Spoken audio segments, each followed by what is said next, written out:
जहां देश भर में बीजेपी के तीसरी टर्म को लेकर जो है वो चर्चाएं हो रही हैं और एनडीए 8 तारीख को जो है वो सरकार बनाने जा रही है और प्रधानमंत्री नरेंद्र मोदी जो है वो तीसरी बार शपथ लेंगे। लेकिन वहीं अगर हम डोडा, उधमपुर और किश्तवाड़ पार्लियामेंट्री सीट की बात करेंगे जहां पर डॉक्टर जितेंद्र सिंह जो है वो जीते हैं, 1 लाख कुछ हजार वोटों से जीते हैं और उन्होंने जो कांग्रेस के चौधरी लाल सिंह है उनको हराया। जहां पर डॉक्टर जितेंद्र सिंह को उधमपुर और कुठवा में अच्छे खासे वोट मिले हैं, वहीं चुनाव रैली में भी जो है वो बीजेपी का एक अच्छा वोट बैंक रहा है। लेकिन अगर हम सरप्राइज बात करें, जो मड़वा और वर्वन एरिया है जो 99% मुस्लिम डोमिनेटेड एरिया है और अगर हम मड़वा में देखें और वर्वन में देखें, कुल मिलाकर तकरीबन 2300 से 2400 से करीब जो है वो मुस्लिम वोट जो है वो मड़वा में बीजेपी को मिले हैं। मड़वा में अगर हम देखें, सिर्फ चंजर एक ऐसा इलाका है जहां पर हिंदू कम्युनिटी की पॉपुलेशन है। इस चीज को कैसे देखें, जहां पर बीजेपी को एंटी मुस्लिम पार्टी देखा जा रहा है, वहां पर एक मड़वा और वर्वन जैसे दूर दराज इलाके से बीजेपी को 2300 से 2400 के करीब वोट मिलना क्या माने रखता है, हमें पूछेंगे। जो मड़वा से बिलाल है लोन, जो बीजेपी के वहां पर लीडर है। बिलाल, क्या बताएंगे आप, ये जो मड़वा और वर्वन का जो 2300 का वोट है वो आप उसको कैसे देखते हैं? देखिए, सबसे पहले मैं मड़वा वर्वन के लोगों का शुक्रिया अदा करना चाहूंगा जिन्होंने इस समय भारतीय जनता पार्टी को फुल सपोर्ट की है वहां से, और ये सब सुनील शर्मा जी की मेहनत और हमारे जो वहां के लोकल लीडर्स हैं, जो वर्कर्स हैं, उनकी मेहनत से ये रंग लाया है मड़वा से।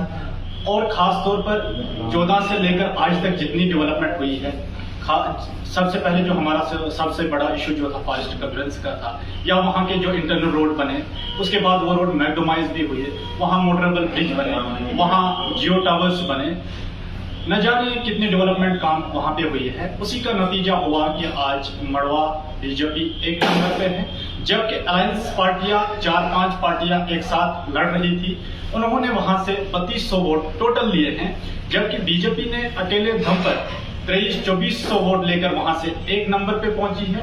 और हम बार बार कहते थे कि भाई इस बार मड़वा से न ही कोई मजहब के नाम पे वोट करेगा, न ही किसी की इमोशनल स्पीचें वहां पे काम आएगी। इस बार मड़वा की जनता ने तय किया है कि हम डेवलपमेंट पे वोट करेंगे, और कल जो रिजल्ट सामने आया और वहाँ साफ दिखाई दिया कि मड़वा के लोगों ने इस बार डेवलपमेंट पे वोट किया। आपने टेलीफोन की बात की, क्या आप मुझे मड़वा में फोन करके दिखाएंगे? अगर बेटर टेलीकम्युनिकेशन सिस्टम नहीं है, लेकिन कुछ हद तक जिस तरीके से नेशनल कॉन्फ्रेंस या पीडीपी ने इग्नोर किया था मड़वा वर्वन को, आप देख रहे हैं कि 70 सालों से इन्होंने मड़वा वर्वन को लूटा है। और जिस तरीके से उन्होंने हमें जंगली जानवर बना के रखा था, उस हिसाब से हम बाहर आ रहे हैं। जिस तरीके से पूरा हिंदुस्तान डेवलप्ड हो रहा है, जिस तरीके से पूरे हिंदुस्तान में तीसरी बार, ये हिस्ट्री रही है कि तीसरी बार कोई प्रधानमंत्री बन रहा है नेहरू के बाद, नरेंद्र मोदी की। ये मड़वा की सड़क तो बन रही है, आप तो देख रहे हैं दक्षिण का रोड जो बन रहा है, इतनी तेजी से काम उस पर जारी है।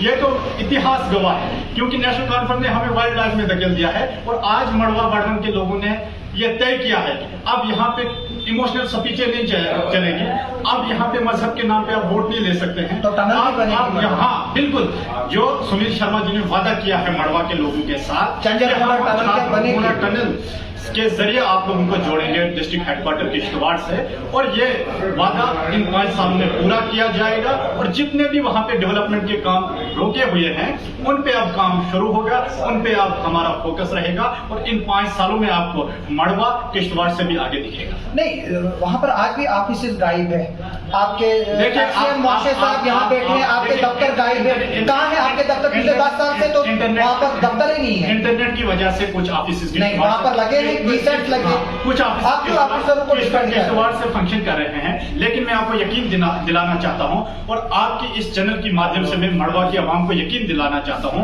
कि जो ही नरेंद्र मोदी जी तीसरी बार 8 तारीख को शपथ उठाएंगे, उसके बाद आपको मड़वा के ऑफिस मड़वा में दिखेंगे। और आने वाले कुछ महीनों के अंदर जितने भी ऑफिस किश्तवाड़ से फंक्शन कर रहे हैं, और वो आपको मड़वा में। आपके स्कूलों में टीचर्स नहीं है, आपके अपने जो टीचर्स हैं वो अनंतनाग में घर बनाए किश्तवाड़ में कार बनाए हैं, वो करते हैं। वो दौर चला गया है जब हमारे स्कूलों में टीचर्स नहीं होते थे। आज आप मड़वा जाकर मड़वा के लोगों को पूछ सकते हैं या वहाँ स्कूलों में जाकर जा सकते हैं कि वहाँ देख सकते हैं कि वहाँ के स्कूल, वहाँ का एजुकेशन सिस्टम कैसे चेंज हो रहा है। आप क्या आपके स्कूल का 5वीं का बच्चा एक एप्लीकेशन लिख सकता है? हाँ, क्यों नहीं लिख सकता? आप जाओ ना मड़ा, आप कहीं से मास्टर गायब नहीं है।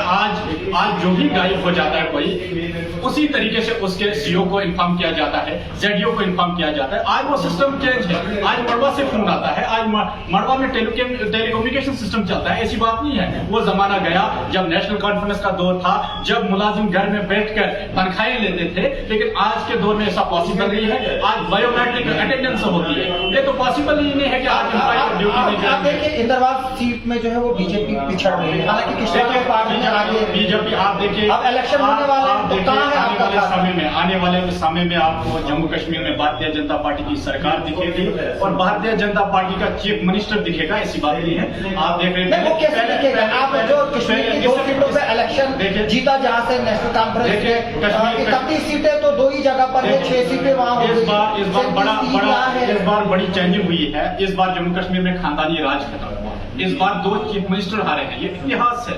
इस बार लोग चेंज चाहते हैं। नहीं, आप पहले भी आप इंजीनियर रशीद की जीत को खुशी देखते हैं? आपके इंजीनियर रशीद की जीत को खुशी देखते हैं? अच्छी बात है जी, नया चेहरा आया। नहीं, जेल में है वो, आपने उसको डाला, आतंकवादी बनाकर डाला। क्या इसका मतलब आपका फैसला गलत है? लोगों ने उमर अब्दुल्ला को वहां नहीं, उमर अब्दुल्ला को हराया हम मानते हैं। क्या आप इंजीनियर रशीद यहाँ खानदान, क्या आप इंजीनियर रशीद की जीत को, आप इंजीनियर रशीद की जीत को बीजेपी का फेलियर नहीं देखते हैं? एक आतंकी, आपने उसको आतंकी बनाकर जेल में डाला और लोगों ने उसको जिताया, डाला जेल में। इसका मतलब वो आतंकी नहीं है। काम है। देखिए भाई, सरकार आपकी है। हमें अपनी खुशी से ज्यादा, अपनी जीत की खुशी से ज्यादा इस बात की खुशी है कि वहां से जो नेशनल कॉन्फ्रेंस या पीडीपी, जो 2 खानदान थे, जिन 2 खानदानों ने इस जम्मू कश्मीर में राज किया है, यहाँ खानदानी सियासत वही तो दोनों ने जीते। आप हमीरपुर में देखे ना, आपके अनुराग ठाकुर तो जीते, वो भी तो खानदानी। यहाँ तो खानदानी सियासत खत्म है। अब लोगों ने तय किया है कि यहाँ के लोग अब उसको वोट करेंगे जो यहाँ की डेवलपमेंट करवाएगा, और भारतीय जनता की पार्टी के अलावा यहाँ पे डेवलपमेंट कोई नहीं कर सकता। अच्छा, अब हम आगे देखेंगे इलेक्शन में कि अब होने वाले हैं, क्या मुस्लिम चेहरे भी जम्मू डिवीजन में दिखेंगे? कश्मीर में तो दिखेंगे।